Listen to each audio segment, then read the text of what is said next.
Nous, du CSS des Basques, avons vaincu la violence au travail.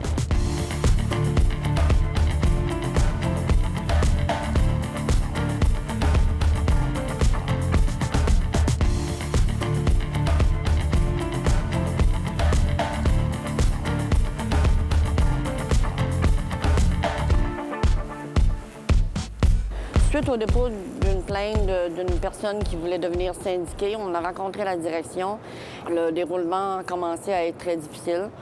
Il a commencé à avoir des personnes qui ont été suspendues, des personnes qui devenaient en congé maladie. Ils revenaient, ils repartaient encore en congé maladie, alors il y a eu des congédiements suite à ça. Ils nous ont rencontrés, puis ils nous avisaient un peu leur histoire que si on se taisait, bien, ça serait bien pour nous autres, mais il fallait pas trop aller plus loin que ça. Alors là, c'est que nous autres, on s'est mobilisés. On a décidé de les employer, de se prendre en main, puis on a dit non. On a considéré que pour nous autres, c'était du harcèlement et c'en était. Il y a des personnes qui l'ont vécu en particulier plus que d'autres. On a communiqué avec notre conseil central pour demander de venir nous aider, de comment s'y prendre. On a eu de l'aide de ce côté-là. Et suite à ça, il y a eu, en avril, il y a eu un mandat d'inspection. Là, on a dit, on ne peut plus continuer de même. C'était une tension, ça n'était pas vivable. Si même moi, je parlais, je me faisais convoquer dans le bureau, alors on a dit non, c'est fini, on se prend en main et on a demandé la tutelle. Et c'est ce qui est arrivé, on a eu la tutelle et on le vit encore présentement. On a toute une série de recommandations dans le rapport d'enquête et toute une série de problématiques à régler, que ce soit au niveau des ressources humaines, au niveau de l'accessibilité aux services. Ce qui nous a donné le coup d'envoi pour se battre, pour se mobiliser, c'est lors d'une réunion de nos membres.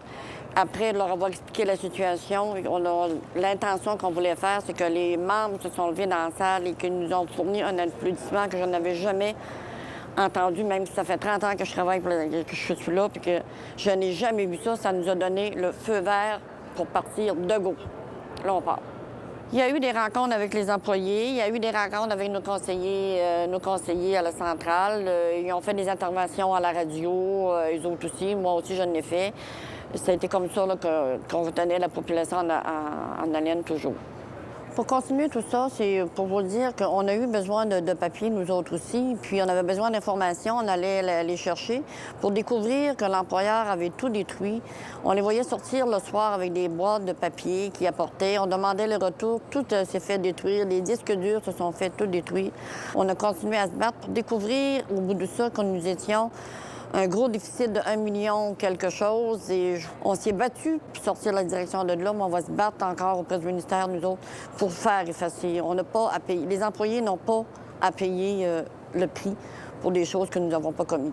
Et c'est là qu'on a découvert qu'ils avaient falsifié les choses parce qu'elle nous disait oh non, il n'y en a plus, là, on a réparé l'erreur du budget, on l'a remis, c'était l'an passé, mais cette année, il va le corriger pour découvrir qu'après vérification, non, on était en déficit et ça faisait plusieurs années qu'on était en déficit. Il y a des gens qui ont été suspendus, et même des gens qui ont été congédiés, ont tous repris leur travail, leur poste. Personne n'a perdu rien, ils sont tous revenus au travail. Aujourd'hui, plus que jamais, je suis confiante dans la vie syndicale et n'ayez pas peur surtout d'aller les rencontrer parce qu'on a notre place, puis il faut la faire, notre place.